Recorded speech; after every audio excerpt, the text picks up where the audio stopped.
Hello, everyone. Welcome back to the Absolutely Podcast, the podcast specifically designed to help women defeat diet culture and to live their dream healthy lifestyle. Today's episode, I am going to be talking about how to lower your cortisol levels, which is your stress hormone. And this has been a very popular term floating around TikTok and social media. And a lot of the things I've seen around it have been true, but a lot of the things as well, I think that could use a little bit of help. A lot of the reasons why people are bringing this up is because they say cortisol face. I don't know if you've seen that. Over social media. But that's like a big thing going on right now is like how I healed my cortisol face. And again, it's turning into like kind of like a trendy thing. And it's always been around. Regulating your stress has always been a thing. And I'm honestly happy that it's gotten some light shed on it because lowering your stress, saying that does not sound very sexy, but saying how to get rid of your cortisol phase, no, that sounds sexy. So now we're getting some awareness around how your stress levels are so important. And if you fail to manage your stress, you're going to really, really struggle with your progress, with your fat loss, and just your fitness journey in general. And this is something transparently that I have been struggling with lately. I have not been on top of my stress regulation game, and it is showing, not necessarily physically. I think that I look fine, but overall, just like in how I am feeling, just mentally and physically a little bit. I can definitely tell like things have been a little bit off. And I don't think anyone gets to a point where their stress is 100% managed. I think that you can be working on these things. The reason why that and kind of what sparked me to do this podcast episode is because right now I am doing a 30-day cortisol reset challenge that I just started myself, and then some of my clients wanted to hop on, and I shared it to my Instagram stories. Some of my ladies in my community now are doing it with me.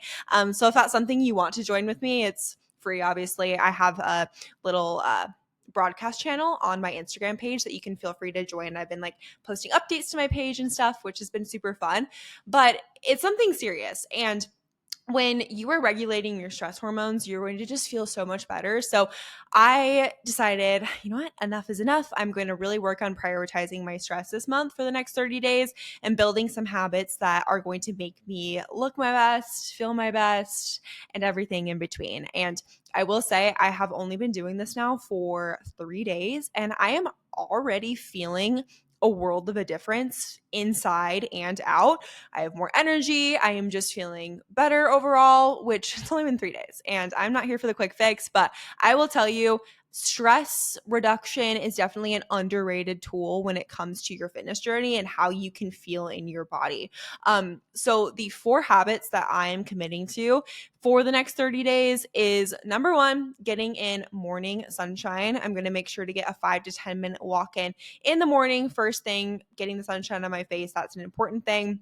And then I am not going on my phone in the morning. This is definitely the hardest one for me. And I have been trying to break this habit now for literally years. I am just such a girl that loves to roll over, check the phone, see what's going on, go through TikTok.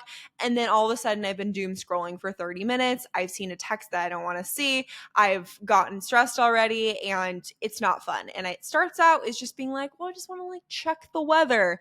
Abbie, don't fool anyone. You're not checking the weather. You're getting on your phone and you're going straight onto TikTok. So none of that anymore. I am not going on my phone in the morning. That's been my hardest one. Actually, this next one's probably my hardest one. I am only having 1 coffee per day. And I have been a 2 coffee girl for a while now. I go through phases where I'm like, I only am going to drink 1 coffee, and it turns into 2. And I think my energy has just been low. And so I've been trying to compensate with caffeine, and I'm just going to stop that. So we're not doing that anymore. We're doing 1 coffee per day. Today, I even went with my sister to get coffee, and I got a decaf. So someone pat me on the back for that. But I am just limiting my caffeine intake to 1 coffee per day. And then if I have like an iced tea or a Diet Coke or something, I'm not going to beat myself up for it. But 1 coffee per day is what I'm going to do as far as caffeine goes. And then the last habit I am committing to is reading my Bible and doing my devotional every single day and journaling in my prayer journal. I used to do this for multiple years, and I just kind of fell out of the routine once I moved to Scottsdale. I just like kind of stopped doing it, and I don't know why. Like I think I had read through my devotional so many times that I just got kind of like sick of it. So I am getting back into that routine because it really helps to just like really ground me, and I really want to grow more in my faith, and I think that we all should be like growing in that if that's what you're into. But it just really makes a big difference in my day. So that is the fourth thing that I'm committed to. So that's my cortisol reset challenge. But today I'm going to be giving 10 tips to lower your cortisol levels. Cortisol is your stress hormone, and you can have too much cortisol, but you can also have too little cortisol. So where most people fall is like they have too much and their body's just in a perpetually stressed out state, which makes it a lot harder to lose weight, to make progress, to reduce inflammation. And that's where a lot of people get stuck and they get cortisol face and cortisol belly and all these like different things. And it's not this like sexy term, contrary to popular belief. Like cortisol has always been around. It is a stress hormone. And that is why I'm so adamant about lowering your stress, is because cortisol is so vital for your body's function. You will have low energy. You'll have high stress if you're not getting all of your cortisol levels, all of them, your cortisol level, just one of them, your cortisol levels regulated. So that's what I'm going to be talking about today. 10 tips to lower your cortisol. And some of these things you might be doing already, so you already get that gold star. But some of these things you might not be doing already. So then we can improve.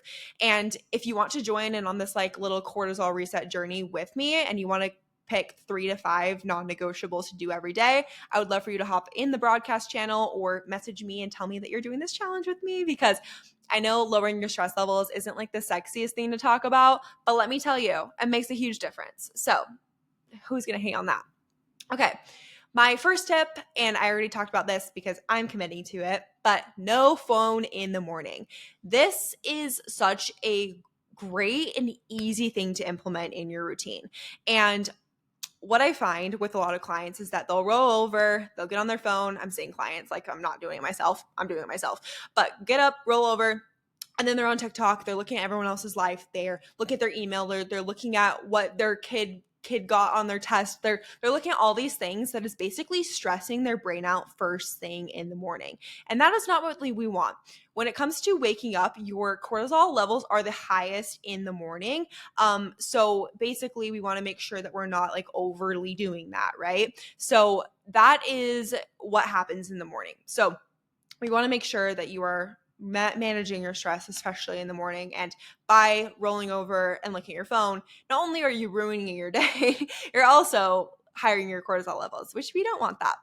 So having no phone in the morning is just going to be a good practice overall. It also just keeps you more like centered and in your own life. So what I've been doing is I don't get on my phone. I just get up, start getting ready, and then I don't even think about it. Like, yes, the first couple seconds, I'm like, ooh, I really want to check my phone right now. But I don't, and I fight that urge, and I never regret it. Just like you don't regret a workout, you don't regret checking your phone first thing in the morning. So that is my first tip. Number 2, eat breakfast. If I hear one more woman that is trying to intermittent fast, I am going to have a nervous breakdown.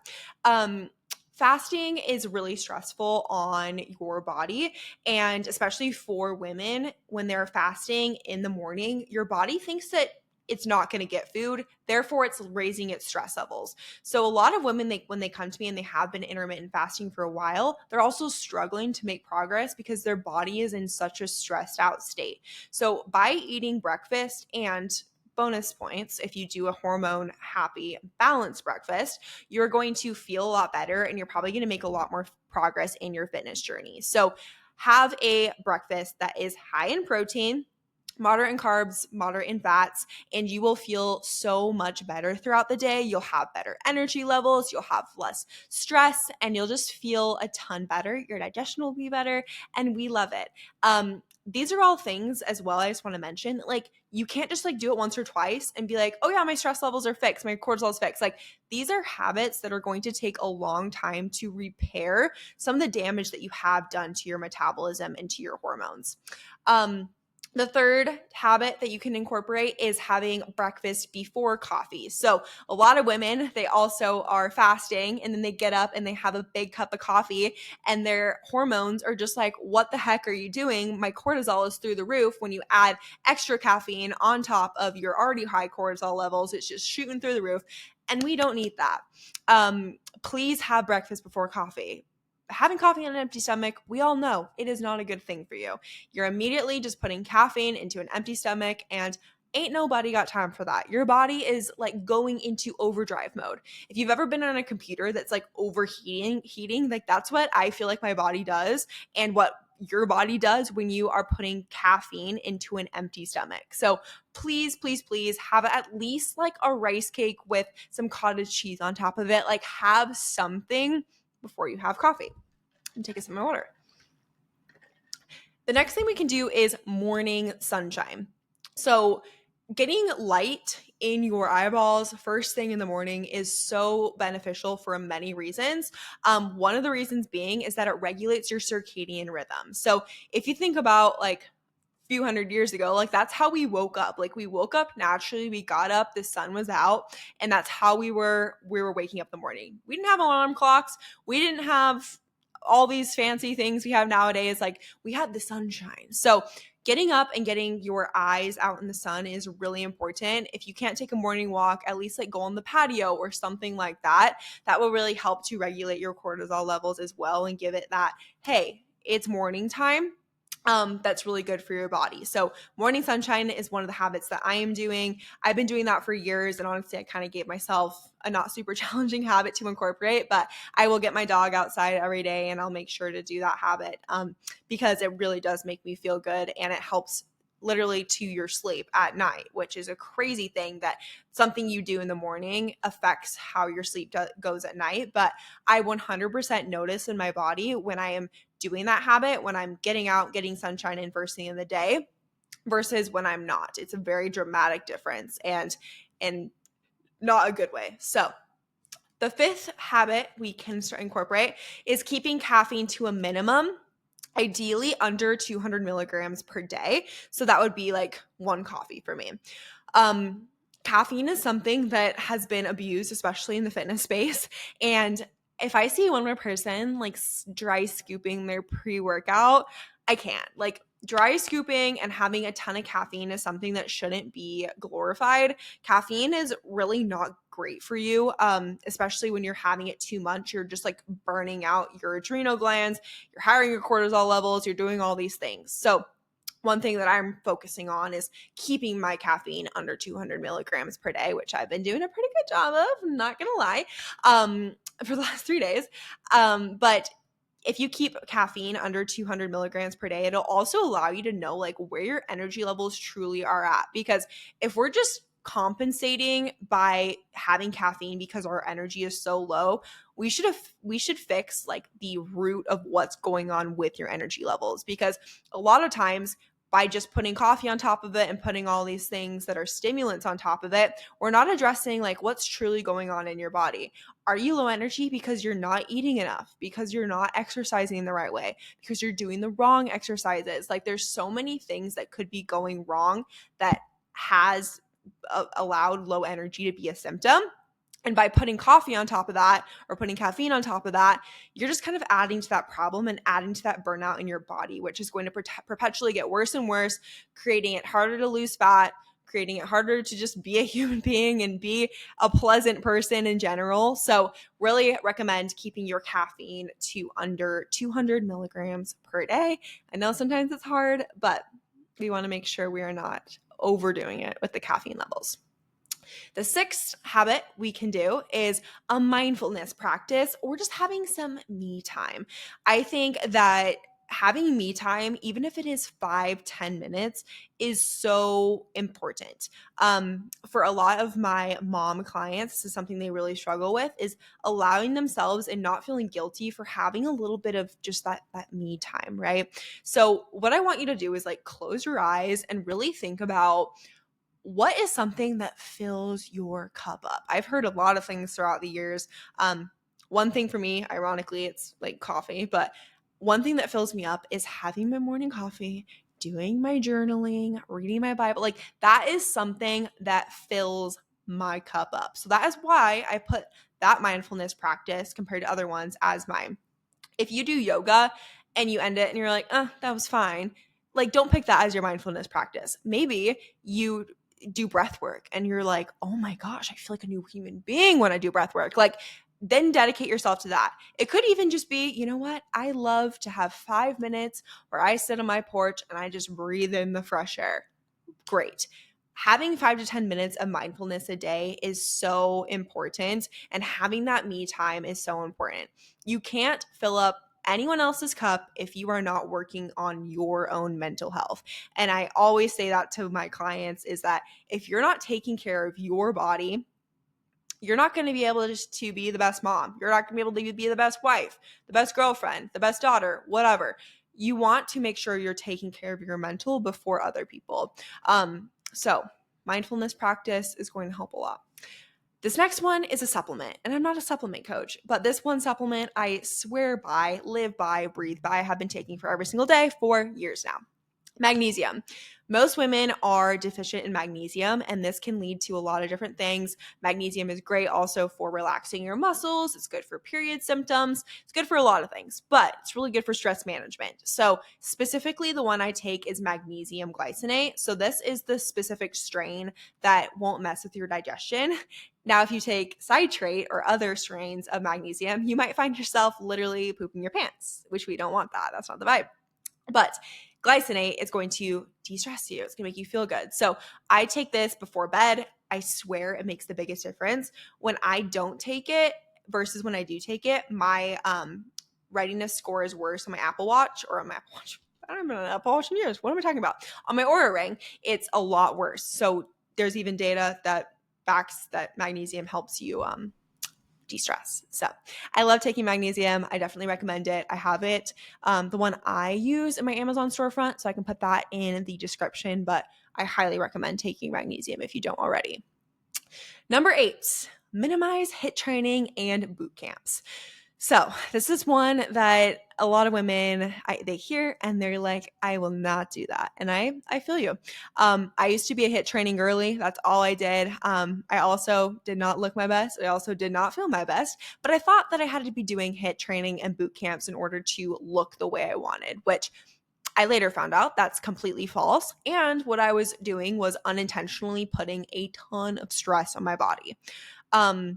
Working out is a stressor no matter what you do. If you're walking, if you are weight training, it's a stressor, but it's also a good stressor.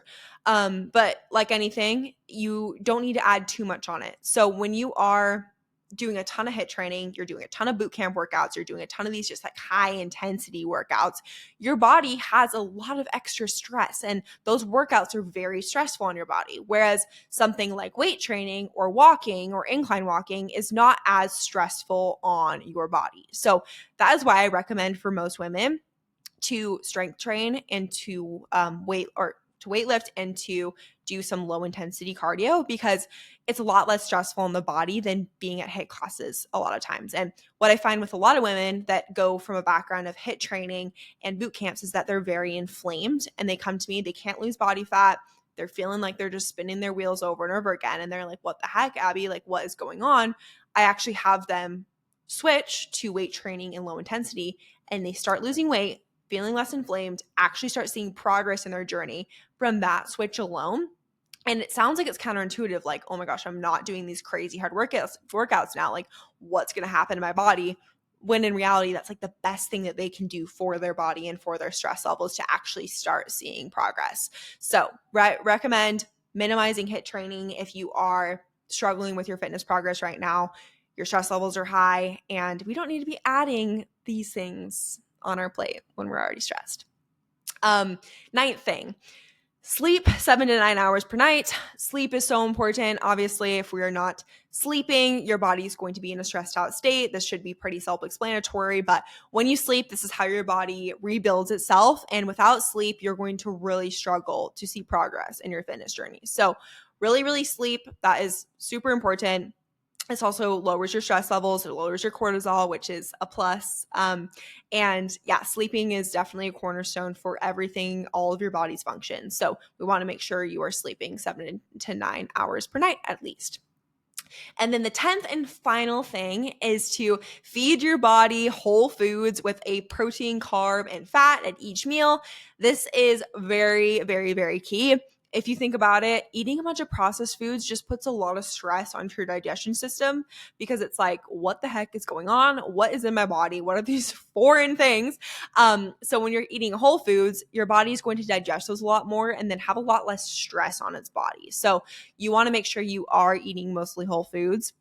That will also really help to repair the gut, which also has kind of effect on the cortisol levels and stuff like that. So you want to make sure that you are eating whole foods in order to benefit your gut as well. So that's really important. And then the protein, carb, and fat each meal helps with your blood sugar management, which also helps, eliminate some stress on your body as well. So that is really important too. But those are the 10 tips I have for you to lower your cortisol, your stress levels. And let me just tell you, you don't need to incorporate all these overnight. I think picking 3 to 5 is perfect. That's what I did in my challenge for myself. And I'm excited to update you guys on the next week's episode and let you know how I am feeling about everything.